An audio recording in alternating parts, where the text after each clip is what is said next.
Depuis que nous l'étudions, l'origine de l'homme n'est pas claire. Alors que l'évolution de tout être vivant suit les lois de la nature, l'évolution humaine présente des anomalies.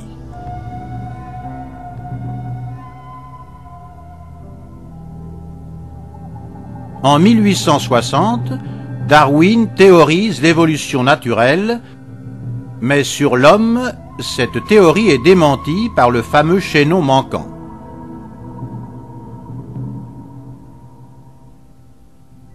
Aujourd'hui, les progrès scientifiques portent à 4 les anomalies de l'évolution humaine sans pour autant savoir les expliquer.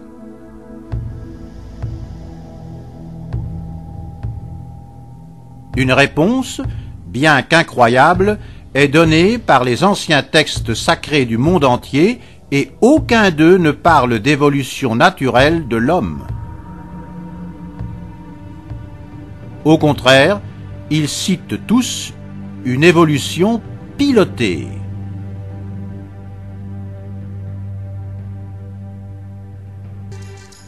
Les anciens textes sumériens, chinois, indiens, égyptiens et grecs citent la création de l'homme comme l'œuvre de plusieurs êtres non terrestres qu'ils appellent Dieu. Les anciens textes hébreux et chrétiens affirment que l'homme est le produit d'un ajustement de choses existantes et que un ou plusieurs dieux ont réalisé une opération chirurgicale avec anesthésie, prise de chair et suture sur Adam pour obtenir Ève.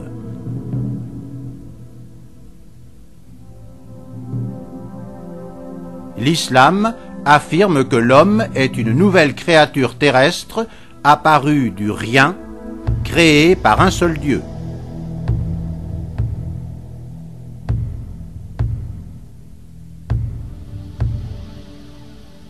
La science moderne a établi que la vie sur la Terre est apparue il y a 4 milliards d'années et qu'après de grandes extinctions en masse, elle a enfin généré les plantes et les animaux.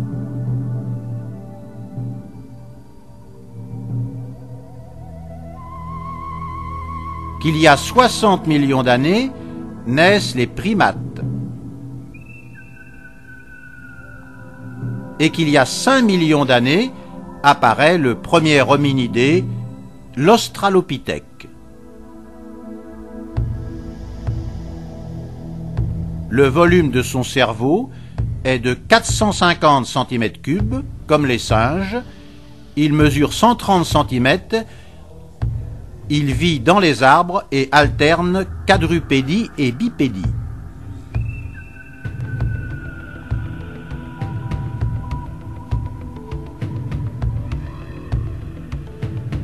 Il y a 2,5 millions d'années, se produit une première anomalie. Une espèce d'Australopithèque passe de 48 chromosomes à 46 et devient une nouvelle créature, l'Homo habilis. Comment a-t-elle fait? Les chromosomes transmettent les informations génétiques aux cellules, mais s'ils changent soudain de nombre, le résultat est une aberration chromosomique.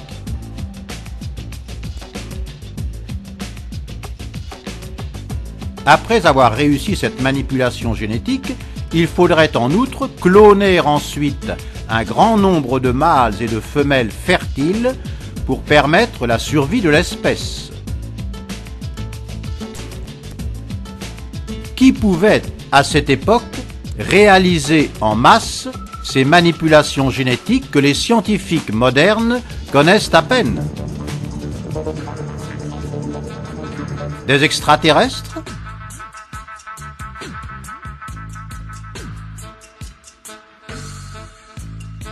Le Veda, le plus ancien des livres indiens, cite 400 000 races humanoïdes existantes dans la Voie lactée, dont une douzaine est jadis venue visiter la Terre à maintes reprises.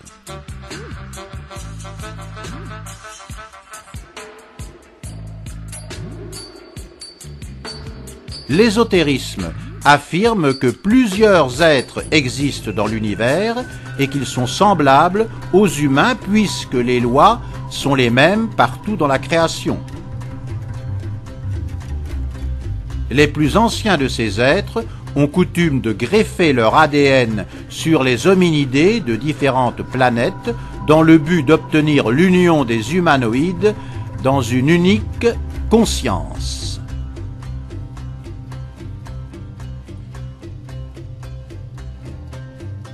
Peut-être que des mâles et des femelles australopithèques ont été l'objet de cette coutume et donc génétiquement mutés en humains dont la première marche est l'Homo habilis. Le fait est que l'Homo habilis survit au changement de la structure chromosomique et devient le premier représentant de l'humanité. Sa taille reste à 130 cm, mais son volume cérébral augmente de 450 à 600 cm3. Ses dents, sa structure osseuse et nasale changent, il marche exclusivement debout et fabrique des galets taillés pour se défendre des prédateurs et dépecer les animaux.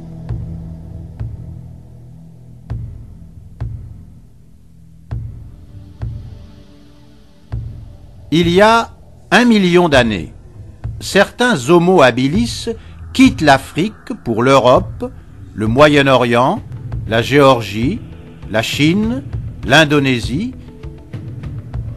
Comment ont-ils fait?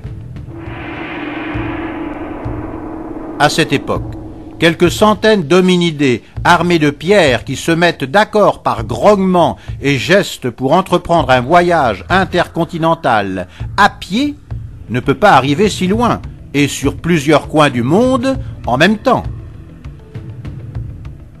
Sauf s'ils sont portés, comme nos éleveurs portent leur bétail, sur les camions, les bateaux et parfois même par avion.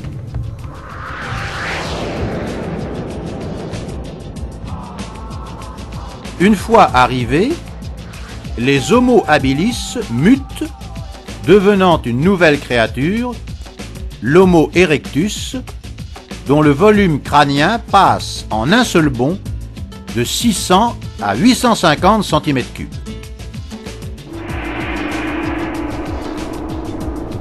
Selon les lois de la nature, c'est une aberration génétique. Un pareil saut évolutif a besoin de centaines de millions d'années pour aboutir, sauf si cette manipulation est effectuée en laboratoire en plusieurs étapes. Le fait est que l'Homo erectus s'en sort très bien. Il maîtrise le feu, vit paisiblement pendant 1,5 million d'années et se répand avec succès en Asie, en Afrique et en Europe. L'Homo erectus n'a aucune raison de changer et pourtant un autre incroyable saut évolutif va le modifier.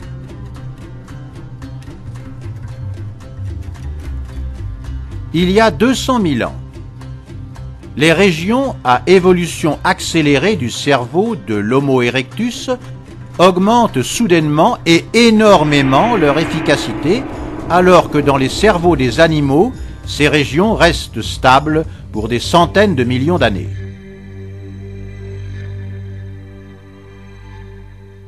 Pour parvenir à un tel résultat dans un temps si court, il n'y a que le laboratoire.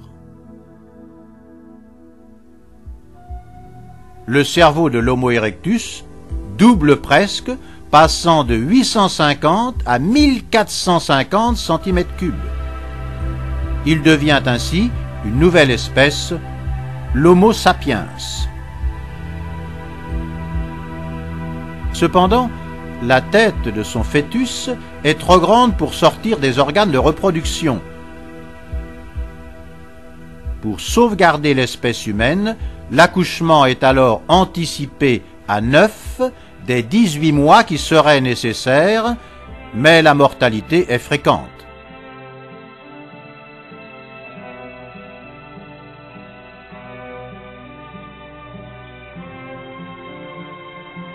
La science n'explique pas ce passage anormal entre l'Homo erectus et l'Homo sapiens. Laissons cette tâche aux Sumériens. D'après leurs écrits, des humanoïdes géants venus d'ailleurs, les belliqueux Anunnaki, après avoir colonisé Mars et la Lune, s'installent en Mésopotamie où ils bâtissent Eridu et au Zimbabwe où ils exploitent les gisements d'or.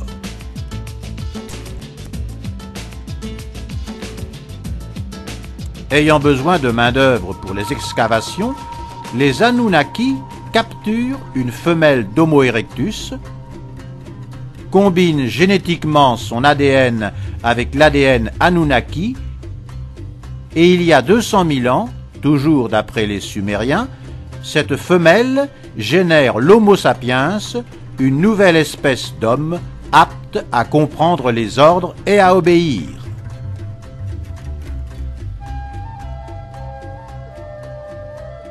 Toutefois, nu, l'Homo sapiens n'est adapté à aucun environnement. Il n'a plus de gros poils et de défense, tandis que ses cheveux poussent en continu, s'accrochant partout. Cela complique la survie dans la nature, mais les Homo sapiens sont des spécialistes en fabrication d'outils. Ils se coupent les cheveux, se socialisent et, gesticulant pour se faire comprendre, grognent des mots.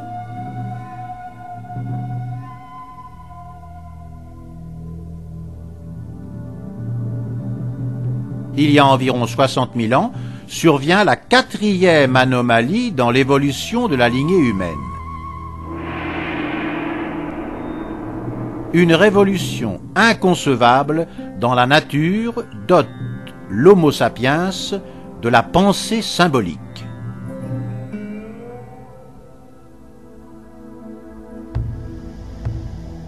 Pour la première fois, des êtres vivants sortent des limites du présent, propres à tout organisme, et extraient des symboles mentaux qui les amènent à conceptualiser l'avenir, l'infini et le transcendant. La pensée symbolique ne servant à rien si elle n'exprime pas des concepts, le larynx et le palais de l'homme s'adaptent alors. Il parle maintenant aisément, et bien que sauvage, il discute de troc et de sentiments. Il est devenu l'homme, notre ancêtre à nous, le premier humain, l'unique être vivant à s'étudier soi-même et à s'interroger sur le fonctionnement du monde.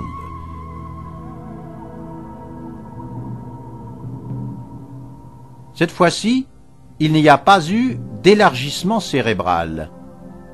Il y a eu un mécanisme génétique qui s'est déclenché dans le cerveau humain et l'a reformaté, activant la pensée symbolique.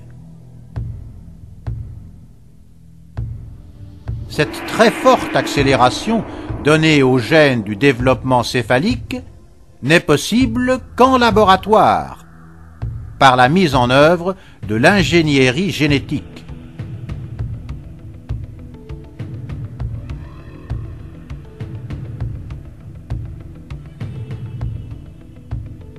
L'homme peuple le monde avec succès quand il y a 10 000 ans, une grosse météorite tombe sur la Terre, provoquant un déluge qui noie tout être vivant, y compris les hommes.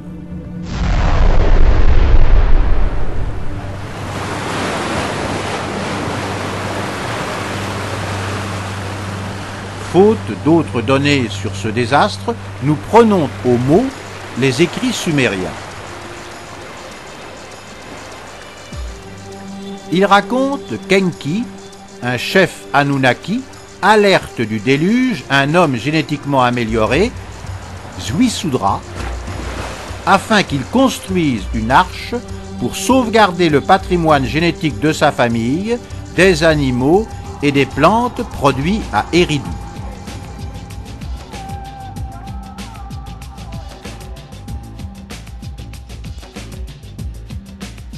Quand le déluge s'achève, il ne reste que quelques humains échappés sur les montagnes et la famille de Zwisudra qui se mélangent entre eux et repeuplent la terre. C'est alors que les Anunnaki se partagent le monde et ses habitants.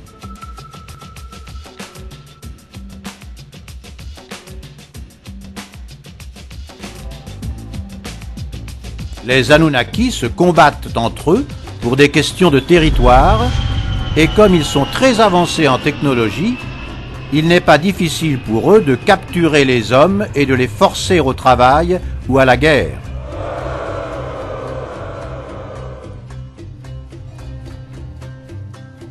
Les hommes, à cette époque, sont aussi intelligents que les hommes modernes.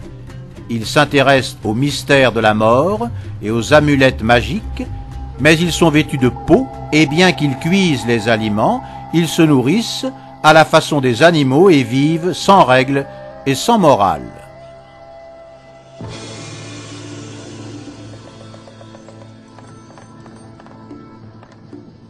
Les Sumériens citent l'Éden, un énorme enclos bâti par les Anunnaki entre l'Arménie et la mer Caspienne. C'est à cette époque et à ce même endroit qu'apparaissent soudainement les premiers animaux domestiques. La brebis, mutation chromosomique du mouflon sauvage du Moyen-Orient, est l'unique animal au monde au pelage qui pousse en continu, très utile pour fabriquer des vêtements chauds en laine. Le chien est la domestication du loup oriental, transformé en gardien obéissant. Le cheval est la domestication du tarpan oriental. Le bœuf est une mutation du bos taurus.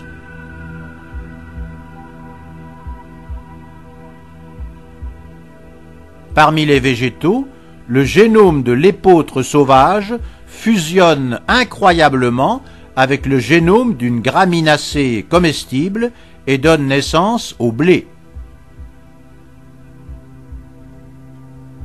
Cependant, dans la nature, s'il y a fusion, le corps meurt.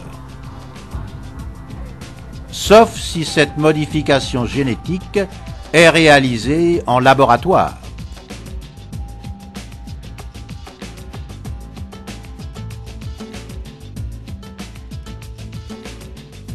L'Éden est donc désormais un territoire d'agriculture et d'élevage, et comme cela nécessite des travailleurs, une tribu d'hommes tout entière est capturée et y est transportée.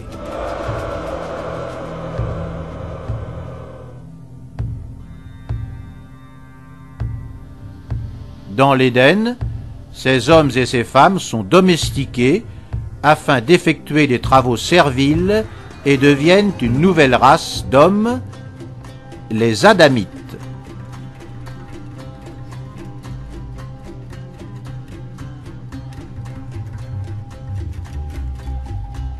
Les Adamites ne peuvent pas sortir de l'Éden, mais ils y vivent très bien. La nourriture est assurée, tout autant qu'un apprentissage culturel et technologique considérable, sans parler de l'absence de danger. Hors de l'Éden, le monde est peuplé de fauves et d'hommes sauvages. Pourtant, il y a 6000 ans, les Adamites sont chassés de l'Éden. Ils descendent alors le long de la Mésopotamie, s'installent entre les fleuves Tigre et Euphrate, fondent le pays de Sumer et grâce au savoir acquis dans l'Éden, ils apportent aux natifs, du jour au lendemain, une civilisation prête, fonctionnelle et très avancée.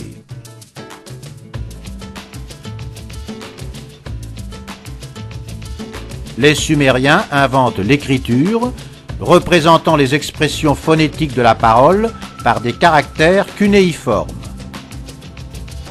Ils inventent l'école pour l'instruction et le droit pour punir l'injustice. Ils réalisent des calculs compliqués en ingénierie et sont les premiers à utiliser les nombres, se montrant capables de résoudre des équations algébriques de 3e degré. En astronomie, ils connaissent toutes les planètes de notre système solaire, y compris Uranus, Neptune et Pluton, qui ne furent découvertes que le siècle dernier.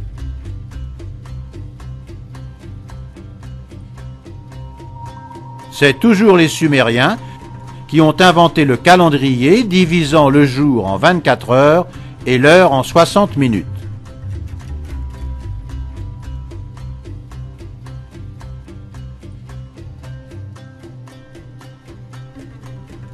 Ainsi, la civilisation sumérienne apparaît soudainement là où il n'y avait que des huttes, et l'histoire du monde débute son aventure.